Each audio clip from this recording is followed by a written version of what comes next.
အသက်ဝင်နေတဲ့ဝုန်းဝင်ရုံလေးလိုမျိုးပုလုံလုံးလေးနဲ့စွာကလည်းစွာအစားကလည်းမတ်အိတ်ကလည်းမတ်တဲ့ချစ်စရာပန်နာနီလေးများ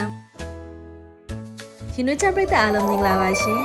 ပန်နာနီလေးတွေဟာဟိတ်မိပြီးလက်မြောက်လို့ပြောစရာမလိုအောင်ကိုသူတို့ကြောက်စရာတခုတွေ့ရဖြစ်ဖြစ်သူတို့စိတ်တူရင်ဖြစ်ဖြစ်သူတို့ဟာအကောင်ကြီးပါတယ်ဆိုတဲ့ပုံစံမျိုးနဲ့ခြေကားရလက်ကားရနဲ့မတ်တက်ရက်လက်မြောက်ပြီးတော့အနေရကိုပါရိုက်ပြီးတော့ဖြစ်ဖြစ်ကိုက်ဖယ်ပြီးတော့ဖြစ်ဖြစ်ဖြည့်ရှင်းတတ်ပါတယ်သူတို့ကတော့သူတို့ကိုသူတို့အကောင်ကြီးပါဆိုပြီးတော့မတ်တက်ရက်လက်မြောက်ပြီးတော့ဒေါသတွေထွက်ပြနေပေမဲ့သူတို့ရဲ့ဥပဒေရုပ်က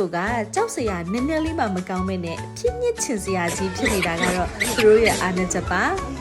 အမွှေးနီနီပေါ့ခန္ဓာကိုယ်ကြီးကိုပိုင်ဆိုင်ထားတဲ့အပြင်နှရွက်နှာခေါင်းနဲ့မျက်လုံးလေးကပဲအဖြူရောင်လေးပါတာကလည်းသူတို့ရဲ့ချစ်စရာကောင်းမှုကိုပုံမထင်ရှားစေတဲ့အချက်ပါအမွှေးနီနီလုံးကြီးကိုမှနှရွက်ဖြူလေးတွေကလှုပ်လေးဖြစ်နေတာဆိုတော့ဆွဲကိုက်ပြစ်ချင်စရာကောင်းလို့လှပါတယ်အမီးကလည်းအမွှေးပေါ့ကြီးကိုမှလိုင်းဖော်ထားတဲ့ဒီဇိုင်းနဲ့ဆိုတော့သူ့ရဲ့ style က original မိမိုက်နေတာပါမြန်မာတို့အခေါ်ကြောင်နီလို့ခေါ်ကြတဲ့ပန်နာနီလေးတွေကမြန်မာနိုင်ငံမြောက်ဖျားပိုင်းနဲ့တရုတ်အိန္ဒိယနယ်စပ်တွေမှာတွေ့ရတတ်တဲ့ဟိမဝင်းနာနိုးတိုက်တဝါလေးတွေပဲဖြစ်ပါတယ်။ဝုန်းဝင်မျိုးစိတ်ဖြစ်ပြီးတော့တစ်ပင်တက်နိုင်ပြီးတော့လှုပ်ရှားမှုကတော့နှိကွင်းလွန်းတာကြောင့်ဖမ်းဆီးရတာအလွန်ကိုမှလွယ်ကူလှပါတယ်။အဲဒါကြောင့်လည်းတကဘာလုံးမှာအကောင်ရည်1000အောင်ရောက်နေပြီးတော့မျိုးသုံးမဲ့အနေရကိုရင်ဆိုင်နေရတာပဲဖြစ်ပါတယ်။ဝါးပင်တွေကသူတို့ရဲ့အကြိုက်ဆုံးအစားအစာဖြစ်ပြီးတော့တနေ့တာရဲ့3ပုံ2ပုံကိုအိတ်ဆက်ရတာကြိုက်တဲ့ငပြင်းလေးတွေပဲဖြစ်ပါတယ်။သူတို့ကြိုက်တဲ့အစားအစာဆိုရင်လည်းတရဆက်စားတတ်ပြီးတော့လူရင်တဲ့မျိုးစိတ်ဖြစ်ပါတယ်။ဒါပေမဲ့